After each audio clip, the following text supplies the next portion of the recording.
Hi, I'm Lee Iridium. Hope everyone's doing all right today. So, I just thought I'd do a quick recap on the new releases so far this year, 2021, and give you some albums I'm also looking forward to in the coming months. So, it's been a great year for music so far. Already, we're looking at so much better than 2020, although there were some good releases in 2020. Obviously, with COVID, bands were holding back. Now it feels like things are getting back to normal. Bands are releasing new material because they're going to be touring with it. Hopefully we get to see some live music in the coming months and next year as well. Everything, hopefully, fingers crossed, will be back to normal. So here to talk about the releases so far, like I said, and it's been great. I've reviewed every one of these albums I'm going to talk about. Some, as albums do, have got better with each listen, so I'll probably point those out. Some have dropped off. So you're here, I've got 13 albums actually, and there's been a lot more than that released, obviously, and that I've reviewed. But 13 are my best ones, my favourite ones so far. So there's no stopping the ones that have just fallen outside as well. I may have reviewed and I liked, but they might come back into it because I've got these on repeated listens. I've got a Spotify list where I keep all the music that I've reviewed from 2021 so far in a list, and I play that constantly. And these albums some have, like I said, massively improved. Some of them have dropped off a bit, as music does. So I'm going to name 13 of them. And like I said, at the end, I'm going to give you some albums that are to come out still. So we're a third of the way through, that's all. So we've got lots of time for album announcements from bands.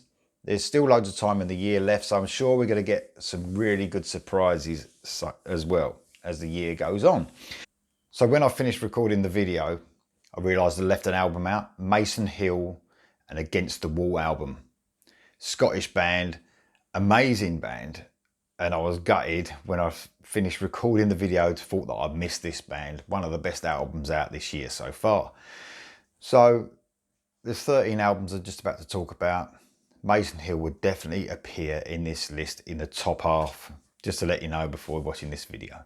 So 13, at my number 13, a great album I reviewed just a few weeks ago, Irish band Maverick and Ever Reality. This was a great surprise for me because I don't know why I didn't sort of catch their first few albums, but a brilliant rocking album, very melodic, quite heavy as well at the same time. So we're talking melodic hard rock, but some real catchy stuff all the way through. You know, that's what this channel's all about, all that catchy music.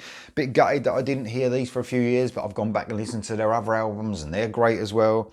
So that's my number 13 pick, Maverick, Ever Reality. Great singer, great rocking band. Check them out, Irish band. Number 12, The End Machine, Phase 2. So George Lynch, his band, this was their second album. So their first album I wasn't too keen on. I think it lacked a lot of hooks, a bit too bluesy for me. This really got back to that Dokken and stroke Lynch mob sound. More hooks, great production, really good album, really good second attempt album. It's got Steve Brown on drums on this one, Mick Brown's brother. So Mick Brown retired. I think he announced his retirement a couple of years ago. Steve Brown's come in and he does a great job on this. He just sounds like Mick Brown. Absolutely fantastic. The End Machine Phase 2, check that out. Number 11, Ronnie Atkins, One Shot. So this is Ronnie's solo album. Any of you know Ronnie Atkins, you know he's fallen quite ill with cancer. And, you know, he's just done always what he wanted to do for years and years, done a solo album after all these years with Pretty Maids, and he wanted to do a solo album, and he's finally done it, and it's absolutely brilliant. Full of hooks all the way through, just as you'd expect, just a little less heavy, I suppose, than Pretty Maids, but, you know, melodic, hard rock, sometimes bordering on metal with some stuff, not too much, more melodic, hard rock sort of stuff, but absolutely brilliant album. and it feels like a hit every song. Absolutely great. Check out Ronnie Atkins' One Shot. Coming in at number 10, Temple Balls, Pyramide. So, you know, a bit of a funny name. You know, got to get over that sort of funny name, but it does make people talk about you. They're a Finnish band, so they're from Finland. They're in the vein of Crazy Licks, Heat, Eclipse, all those sort of bands, you know, those great bands that are producing all that melodic hard rock. Check out Temple Balls, Pyramide. Brilliant album.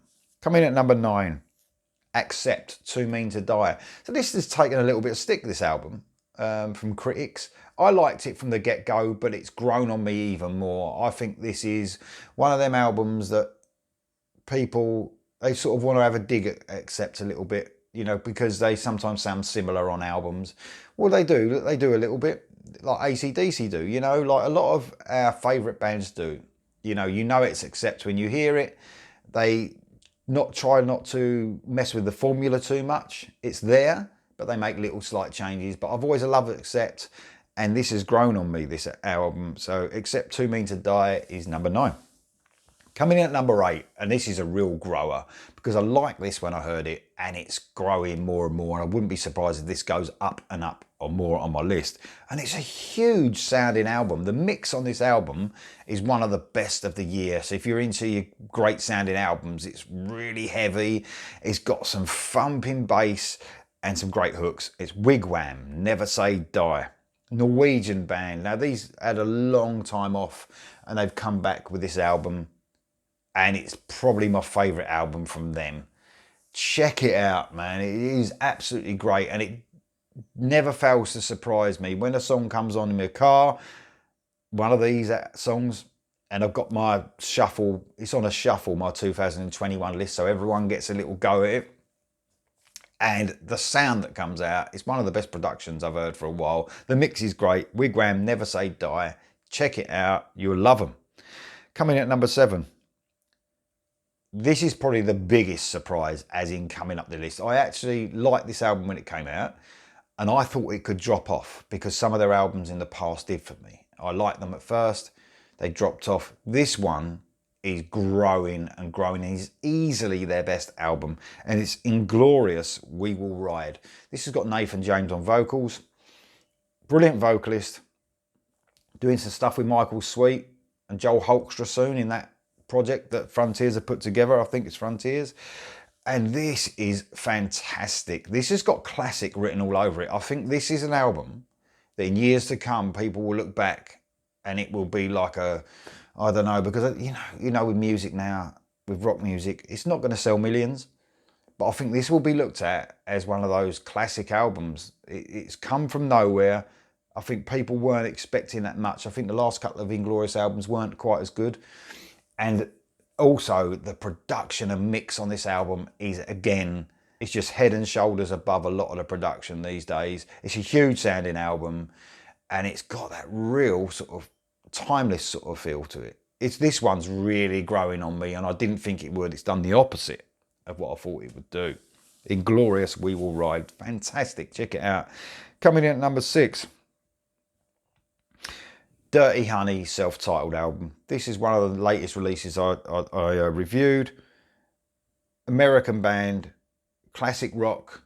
It sounded like a mixture of people sort of saying, because I can't pin them down enough, like sort of, I can pin them down to a certain sort of era, but it's hard to pin them down for what they sound like. You need to give people an idea of what these bands sound like.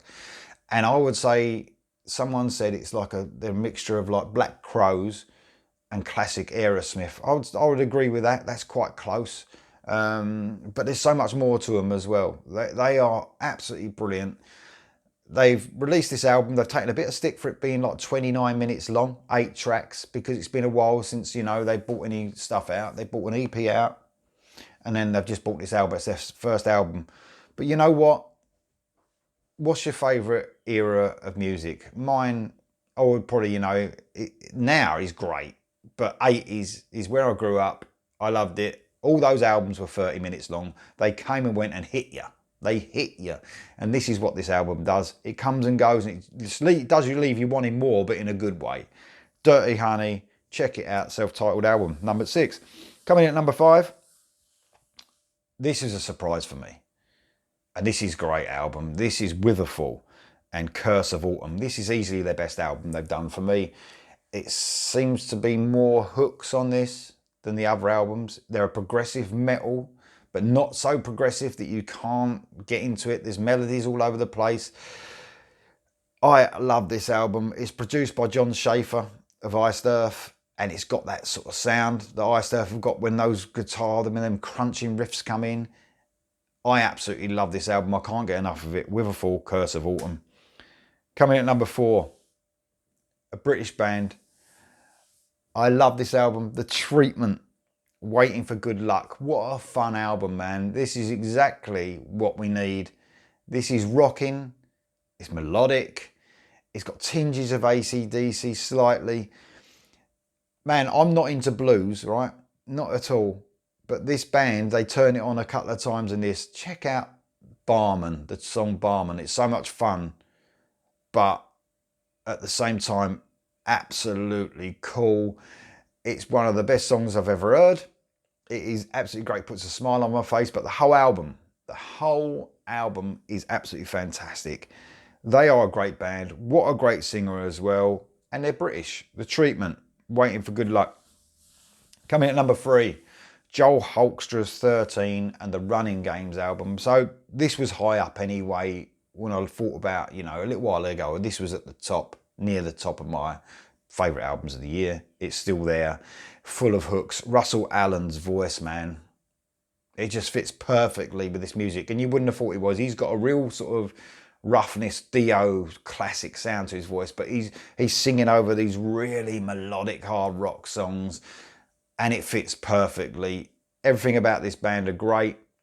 I absolutely love it. Joel Hoekstra's songwriting is amazing, and from a guitarist, usually when they bring out, I know it's Joel Hoekstra's 13. It is a band, but it's got his name on it. Sometimes when guitarists bring out solo albums or something with their name on it, it's all about the guitar and how long you can play and how fast you can play, and it is purely about the songs. Check out Joel Hoekstra's 13 and Running Games. Coming at number 2, a huge album again that's improving all the time with me. Wet, Retransmission. Now this is Jeff Scott Soto on vocals, Eric Martinson doing the writing, a little bit of vocals, guitaring, and a couple of guys from Eclipse and stuff. So this album again, I've spoken about a couple about production on this, than the mix of albums. This is an absolutely huge sounding album.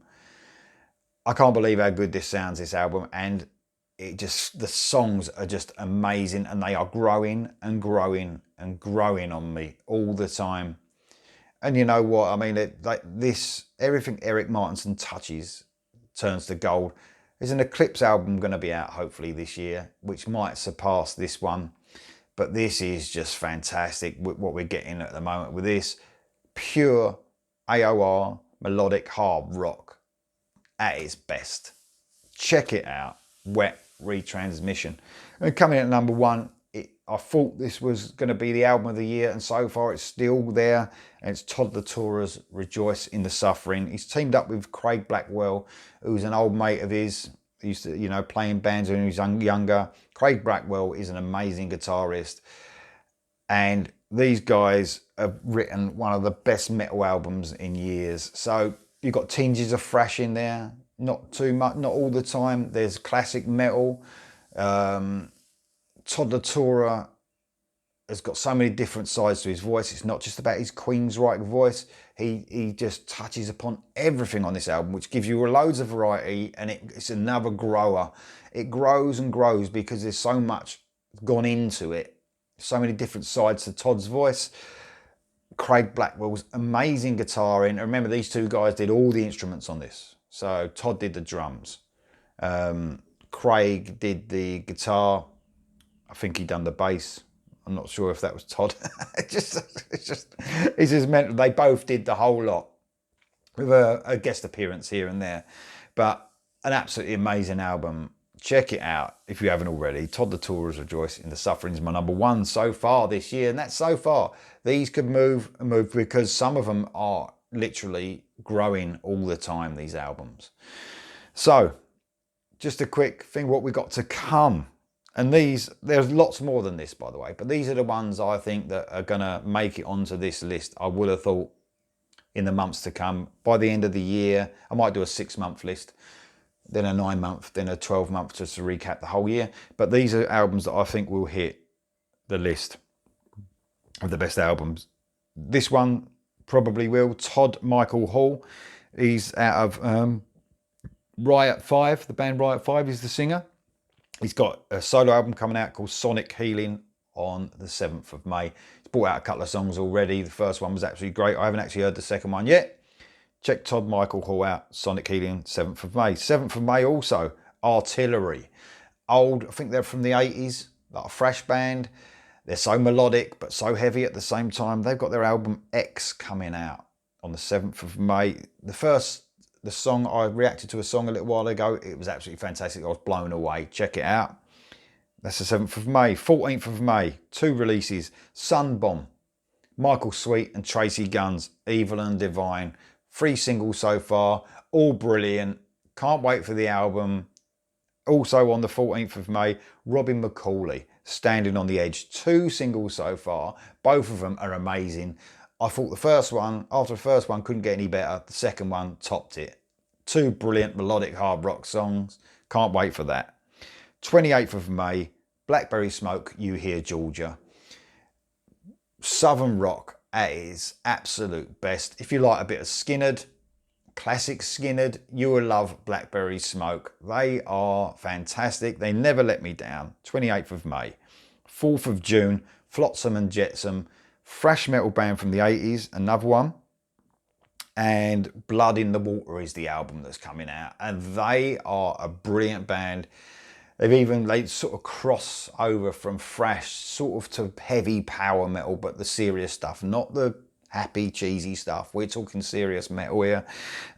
Excellent singer, excellent musicians.